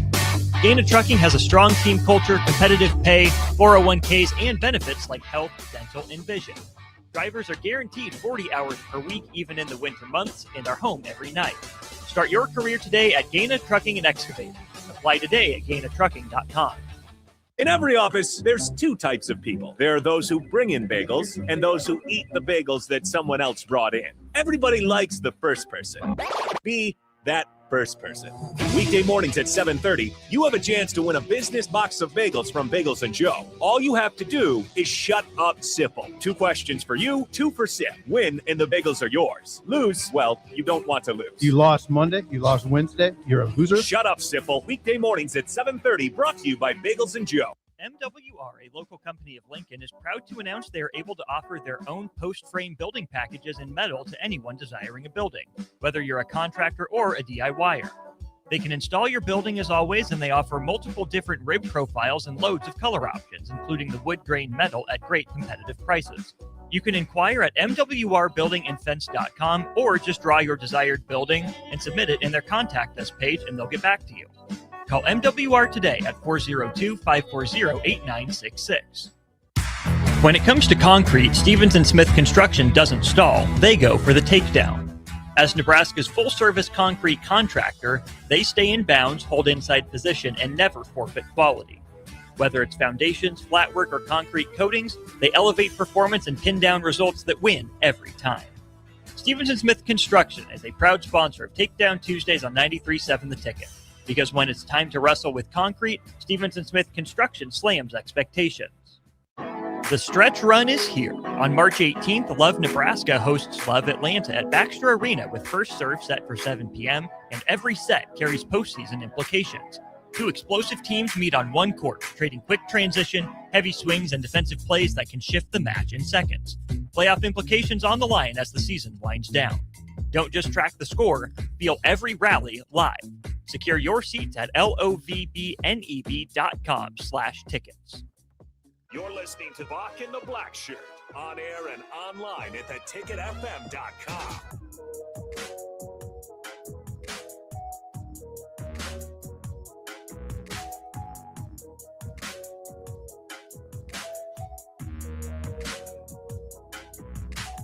Welcome back to Bock of the Blackshirt here on 93.7 The Ticket. We are on Monday through Friday from 1 to 3. Bock, we have some Husker news. Well, we had a scrimmage the other day, 150. Bock, here's my thing with the Huskers. I'm taking a slow approach this year. Not because of how they play, but because we have other teams that's doing really great here at the university. We have a softball team that's off to an amazing start. I think they're number 8 or 9 in the polls. You have the wrestling team who just competed for the Big Ten championship. Got 6 guys, I think, qualified for nationals. So you have to let these guys get their news in. You have the women's basketball team who lost to Indiana the other day, but still may make it to the big tournament. Slim chance could make it to the NIT. You have the track and field team, Bob. We just have so much other stuff that we can celebrate here that I like to keep the football on the back burner because less noise we make about them, the less worries we have to worry. You know, Right. I'm just saying it's not that time of year right now to be praising the football team. They have to, I think when we talk about it, Buck, that everybody's taking a back seat to Nebraska's football now. Well, and I think it too, and this is kind of a topic that the early break especially got going on last week was, you know, there's the lack of buzz that is there this offseason seems to be more so than in previous off seasons. And, you know, a big part of that, again, is just how you finish the season. I mean, you're not going to bring in a whole lot of momentum when you get blown out by the end in your final 3 games. And it's unfortunate, right? I mean, I think we would all prefer, right, where we'd be bragging about the Huskers or saying, yeah, I think they're going to win this amount of games. But it's just it is a time in a time of change, even with the roster, and with a lot of the coaching changes that's going on, a little bit of unfamiliarity. I think a lot of it too is the whole year 3 thing. Everybody was sold on year 3 Matt Rule, whether that was fair or not. That's what they hired him for, right? That's what his resume said was year 3 was going to be when they pop off. Now, again, to their credit, they're back-to-back 7-win seasons, not the goal, right? But hasn't been done here in over a decade before that. So, you know, there is maybe progress going on within it. But I think it could be a good thing. You know, at some point, this program can't just be off-season champions every year and get all this glory and praise and have everybody in the media and every fan figuring out different ways for them to get to 9 wins. At some point, you know, the talk has to dial down. And I think Matt Rule would say so as pretty much say so as much. At least it seems as though, because he's a little bit quieter this offseason. Again, I think a big part of that is you just don't have a whole lot of momentum going over. You've got a lot of new faces. We don't know what this team's going to look like. They can run a 150 play scrimmage. They could run a 3,000 play scrimmage. You don't know with that, with that offensive line and defensive line. It's new, so you don't really know what you're going up against there. I think there is time for excitement. I think there is will be time for buzz when it picks up. But again, another part of that is Nebraska basketball is having their best season of all time, and that is another revenue generating sport. Not to what football is, but that's it has kind of earned its time. The other thing is, it's kind of funny because you have to we go through this, and certainly I think we're going to get a little bit more of it here post spring ball. But you just kind of get to this as a football fan for the longest time, at least for me. You kind of got to start to miss it a little bit, right? I mean, especially with kind of basketball going on and everything that has been going on, the Olympics, the sports world, right? I haven't necessarily missed football. Like I do. I'd rather have the regular season be this week, right? Don't get me wrong, but I haven't had time to go, to kind of get that feeling going. So, I think that's part of it too. They are practicing a little bit earlier. I don't know if that's a good or bad thing, indifferent, but they're the team that's doing it before anybody else. And so it's kind of nice to have it there. I like some of the quotes that are coming out. But I think the Kool-Aid here in Nebraska is dialed down. And again, another part is something that you talked about all last year. Heading into this year's the schedule. Like, yes, you can argue that Nebraska is going to get better. Yes, you can keep pounding your fist on the table, but if they don't get a big win for a long time, right? And then you have this season and the schedule with a bunch of very difficult opponents on it. It's like, okay, where are we going? That's why I say, and then we talk about it, I think you're kind of in a 7-6 purgatory, which is a lot better than the hell you were in when you weren't making bowl games. I want to point that out, but it does feel like a little bit of a limited upside, or at least an unknown factor on the team. A lot of coaching changes, not just this year, but in prior years as well. So it's like, I think a lot of people are definitely in the wait and see approach. And, that's not necessarily where you want to be at year 4, but it's here. It's where we are. Here we are. Bock, the reason I say that, because when we talk about football here in Nebraska, the fans are always there. They show up. They show out. We do everything the football team asks us, as in money wise. You get what you ask for it, you get it. But what we're not getting the results. We're not getting the W's. We're not getting the production that we need out of all the coaches. So hopefully this year we take this slowly but surely football talk and we turn it into something big that's going to lead up something big to when the season starts. But I'm still I don't know type of guy. Well, and you just think about it too. And I don't, somebody says, Johnny Cortland says, talking it to death like the last 3 games. It's going to be hard. And that, again, that's just, it's not my fault. I'm here. I might bring it up maybe. And so maybe there is that. But I mean, again, that is the momentum of the program that it has. I know that it wasn't where we wanted it to be when Nebraska was 7-3 against UCLA, 4-3 in Big Ten play, but did just come off that victory against UCLA with an opportunity against a Penn State that we knew the stadium wasn't going to be full. And then you're going to have a chance to beat Iowa at home. And then, obviously the bowl game. We didn't know it was going to be Utah at the time, but you just think about where Nebraska was at 7-3 and the discussions around the program where Latif was starting, Raiola was injured, of course. So, it was just, it was odd, right? It was not necessarily the season that you'd wanted it to be already, was kind of starting to play out that way. But then you take it from there and what 3 more losses can do, especially in the fashion that it happened. And it just, even though you did win 7 games last year, and even though you could argue that, at least, there's kind of staying power in where they're at. When you get beat down in your final 3 games, and then you have to make all these changes in the coaching, in the coaching staff, and then obviously these days, a lot of different players going around. You're gonna have a new quarterback. That's kind of the face of your program, and then the other part of it too is who's the big giant names that are coming to campus, and I think Calandra is that because he plays the quarterback position. But outside of that, I don't know if there's like a one singular, this is going to be the giant edge rusher that gets all the sacks this year. Here's our next Randy Great, right? There's not this giant hope. And again, I don't know if this is all a bad thing. I think this can be a good thing. People have argued this for years, is that maybe the one thing that can get Nebraska football back to where it needs to be is if we stop showing up to the games, if we stop talking about it 24/7, if we actually make them kind of earn it rather than it just be kind of given away.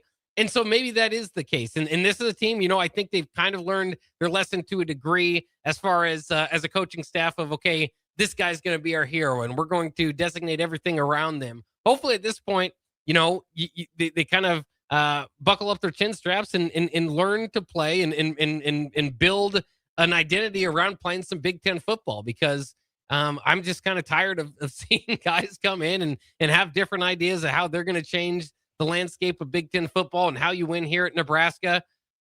It just hasn't worked. Yeah, I mean, how could those guys know it? Obviously, it haven't worked in the last, 10 years. So every new guy's got a new idea. Yeah. All right, Bock, let's listen. Since we don't want to listen to ourselves talk about them, let's listen to see what the coaches have to say about it.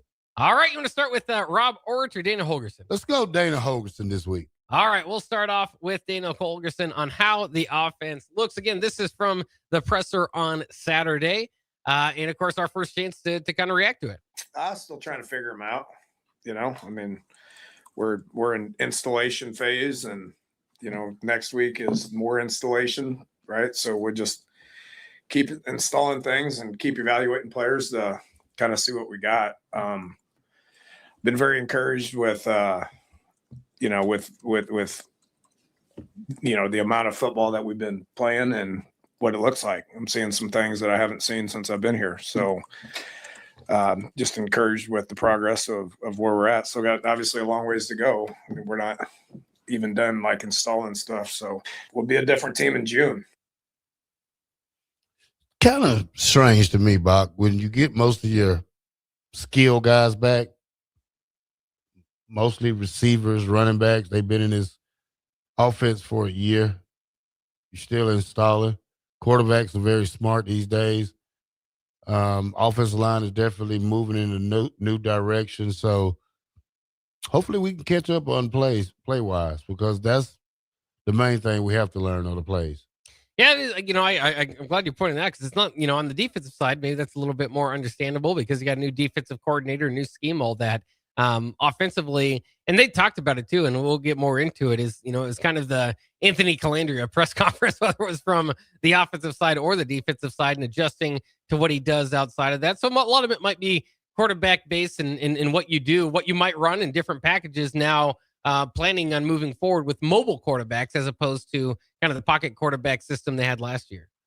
Here's the problem, Bock, because I hear this, Andrew Calandra can do this. He's giving the defense fits at practice. You got to get some guys that can run. You got to get some guys that can run, Bock. You got to get athletes out there. I mean, you got to get guys like Jamel Williams. You got to get guys like Levante David, Randy Stella type linebackers that can really chase him down and give him a fit. As long as you don't have that, Bock, your defense is still going to be in a struggling mode without fast players.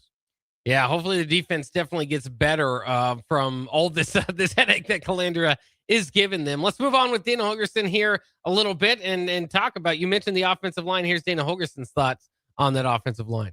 I think a lot of progress. Been very pleased with where they're at. Starts with Justin. I mean, he's just such an experienced guy. Having new people around him doesn't bother him, and it helps the new people around him. Paul's been out, but he's back, and he went today. I just think that the overall movement with those guys is something that's encouraging. I mean, we had large humans last year, and this year it's going to be kind of a different group. Goes back to kind of what I was saying earlier, just trying to figure out what we have and what we do well, and so I think we're going to be, able to do some more,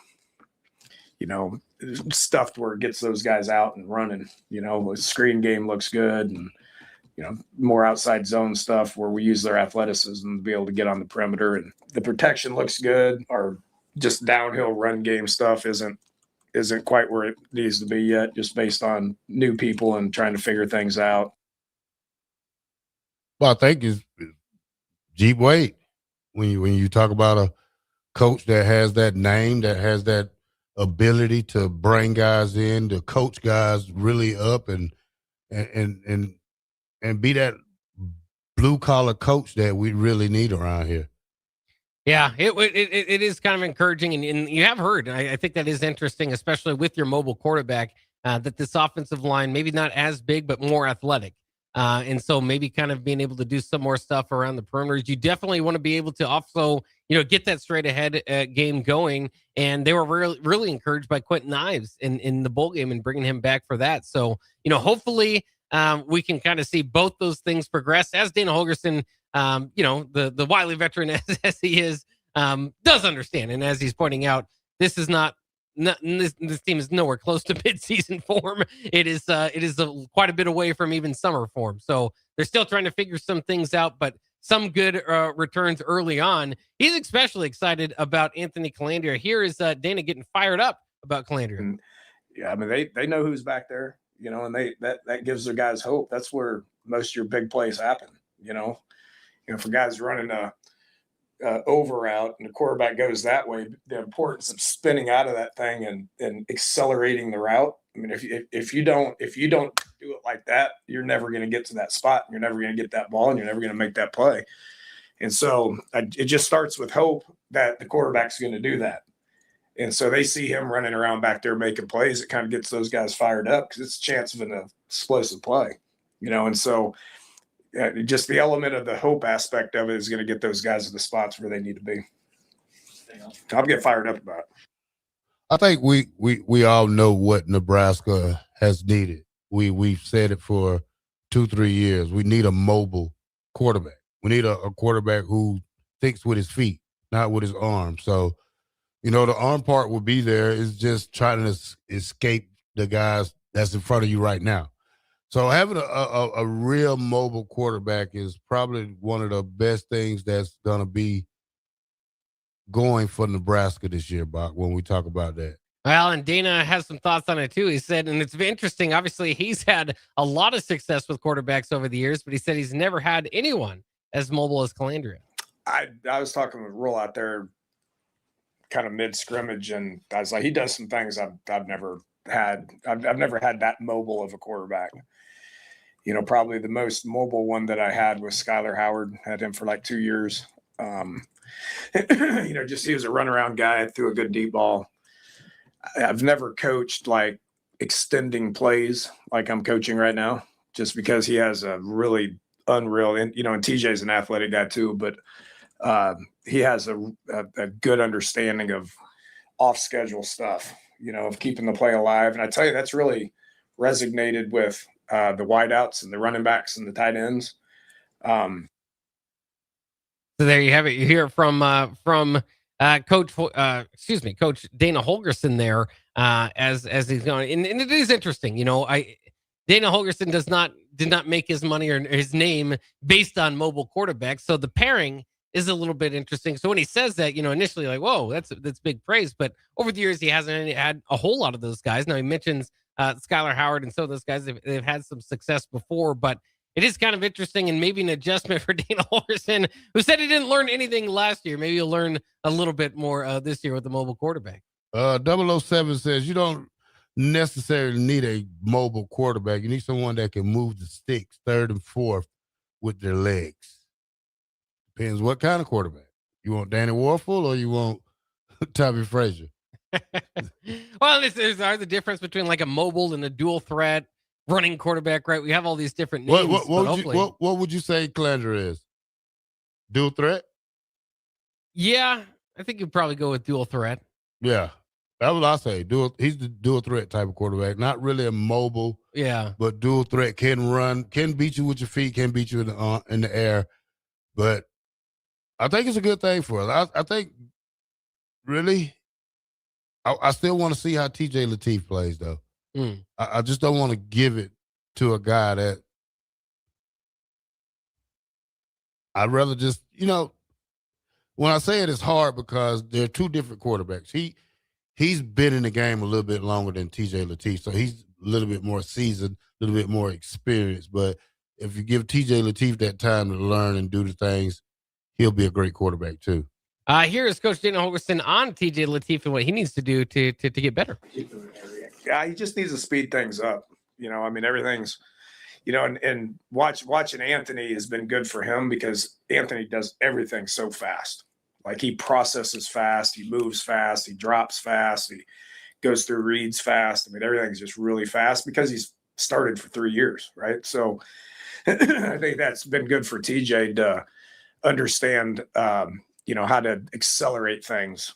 I think that was TJ's biggest problem last year is it's not his fault. I mean, he's a true freshman, right? I mean, just things were happening really fast and he couldn't keep up with it at times, and so I think him being able to, have the example of the quickness of how you need to play this game. I mean, every game's about 5-6 seconds, right? So you better do things quick. So kind of interesting as you hear it there too is the quickness of the game, how it's going. Of course, everybody has that moment, but that was TJ Lateef's introduction to the game last year. The UCLA game again, maybe a whole lot wasn't expected out of him. Or needed out of him because Emmett Johnson was just breaking plays off in that game. As we remember, over 100 yards rushing and receiving for Emmett Johnson. But as for a lot of people, I think that's a very telling quote for folks that do want to see this quarterback battle kind of play out. And it's not that TJ Lateef, you write him off or anything. Obviously, there's always going to be a need for your top backup quarterback, and whether it be injury or turnovers, whatever it might be, that opportunity might come. But you could see, I mean, he went through about 4 or 5 different phases of the game there where Calandra is just running at a different speed than TJ Lateef. And so that might be why you're seeing it. And I know there are questions out there like, why is this not more of a battle? Why does it seem like the coaches are just kind of leaning into Calandra again? And it could be wrong. They could be wrong. But from what they see, the speed and processing of the game seems to be a big difference at that point, as you would expect for, a guy that's coming off his true freshman year compared to a guy that started for 3 years. All right, Bock, let's go to break. And when we come back, we'll listen to more of Coach Ulrich when we get back so we can get out of here and let Austin Orman and Jay Foreman do their thing with Old School. Last segment coming up here on Bock the Blackshirt. We'll be right back.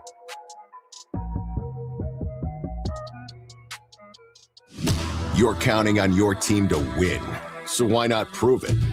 By placing your bets at Warhorse Sportsbook. Their win is your win.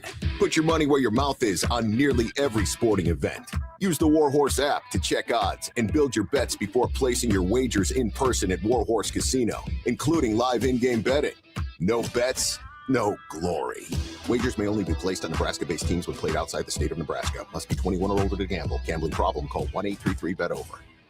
Want to make the easy call? Call John Henry's. From leaky pipes to a broken AC, flickering lights to furnace fights, even drains and duct cleaning, we've got it handled. Plumbing, heating, air, and electrical, all under one trusted roof. Proudly serving homes across Lincoln, Omaha, and surrounding areas, and ready 24/7. Visit calljh.com or call John Henry's. 435-5555. John Henry's Plumbing, Heating and Electrical. If you're seeking a career with a growing company, Gaina Trucking and Excavating is hiring and looking for additions to their team. Gaina Trucking has a strong team culture, competitive pay, 401ks, and benefits like health, dental, and vision. Drivers are guaranteed 40 hours per week, even in the winter months, and are home every night. Start your career today at Gaina Trucking and Excavating. Apply today at gainatrucking.com. Empower a child today with the Teammates Mentoring Program by building a relationship based on strengths and chart a brighter future 1 week at a time. Find out how you can be a mentor by visiting lincolnteammates.org. Become what you needed as a kid by joining the Teammates Mentoring Program today. Let's fly. Your next trip starts at Lincoln Airport with American Airlines. Now flying nonstop service to Dallas, Fort Worth, and Chicago. American Airlines connects Lincoln to major hubs and destinations around the globe. Wherever you're headed, LNK gets you there with new nonstop flights on American Airlines. Now boarding. Convenient, fast, and stress-free. Book your next flight at LincolnAirport.com. LNK, make flying easy. Select Plumbing and Utility has been serving Lincoln and the surrounding area for 14 years, and they're not slowing down. Select Plumbing and Utility handles all your plumbing needs from faucets and water heaters to full renovations, and they can even help with your heating and cooling needs. They're also Lincoln's underground experts, repairing and replacing broken underground water and sewer lines since day one. Contact Select Plumbing and Utility today at 402-560-6197, assuring excellence in every situation, opportunity, and challenge. That's 402-560-6197. MWR, a local company of Lincoln, is proud to announce they are able to offer their own post-frame building packages in metal to anyone desiring a building, whether you're a contractor or a DIYer. They can install your building as always, and they offer multiple different rib profiles and loads of color options, including the wood grain metal at great competitive prices. You can inquire at mwrbuildingandfence.com or just draw your desired building and submit it in their contact us page, and they'll get back to you. Call MWR today at 402-540-8966. There's no place like McKinney's Irish Pub for St. Patrick's Day, so mark your calendars to join in on the fun for their 12th annual Street Festival. The party goes all weekend long, but starts on March 14th and 15th with tons of giveaways, great Irish food, and green beer. And it continues on Tuesday the 17th for actual St. Patrick's Day. Doors open for the bar at 9 a.m. on Saturday, 11 a.m. on Sunday, and 9 a.m. on Tuesday. And the street party starts at 2 p.m. all 3 days. Don't miss out on great music and great fun with no cover charge for St. Patrick's Day weekend at McKinney's Irish Pub, located at 8th and P. Hey guys, it's Nick Sainer. Join me and the rest of the 93.7 The Ticket crew as we bring you live coverage of the 2026 NSAA Boys State Basketball Tournament from Pinnacle Bank Arena. The action tips off Wednesday, March 11th. If it's being played at Pinnacle Bank Arena, it's heard on The Ticket, Class A to Class D2 all week long. Join us March 11th through March 14th as we crown 6 state champions at the 2026 NSAA Boys State Basketball Tournament right here on 93.7 The Ticket and theticketfm.com. There are so many realtors in Lincoln and Omaha, but don't get overwhelmed by all the no-names, plus all the different companies.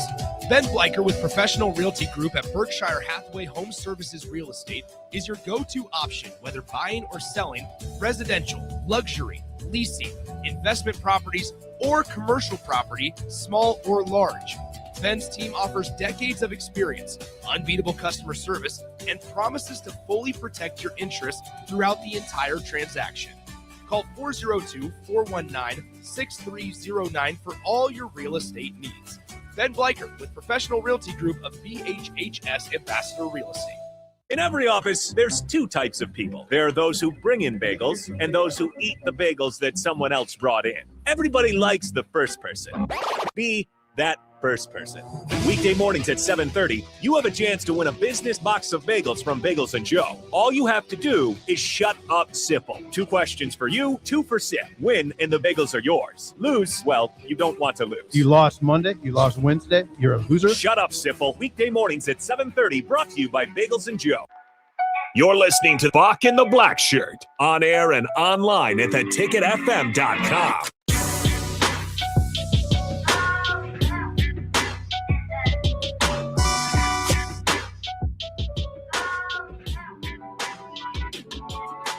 Welcome back to Bock The Blackshirt here on 93.7 The Ticket. Beautiful day out here in Lincoln, Nebraska. I can't wait to get off in 10 minutes, Bock. Enjoy the rest of the day. All right, Bock, let's listen to some of the defense coach, see what he had to say. Yes, Rob Orange spoke on Saturday after practice, and kind of interesting. I think we'll start with this, talking about some of the players, specifically Chambliss and McDougal, as they are laying out the plan for the defense. They've been in it, so they're playing at probably a speed slightly ahead of the guys who haven't been, and that's just, they're not thinking out there. They've been in it, which is a huge advantage 7 practices in. I really anticipate to see that gap close here in the second half of spring as the guys come out of the level 100 stuff to the level 200 part of the D.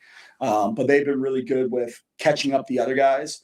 But I think overall, how we're picking up the D, we're laying the foundation of a bunch of good principles that we're doing. I think we have to get better at executing the second and third, the 200 and 300 level of the defense. And so that's where I think we see us really grow during the second half. So no surprise there. The guys that have been in the defense are doing it a little bit better at this point. Here's Arch on who is flashing on defense.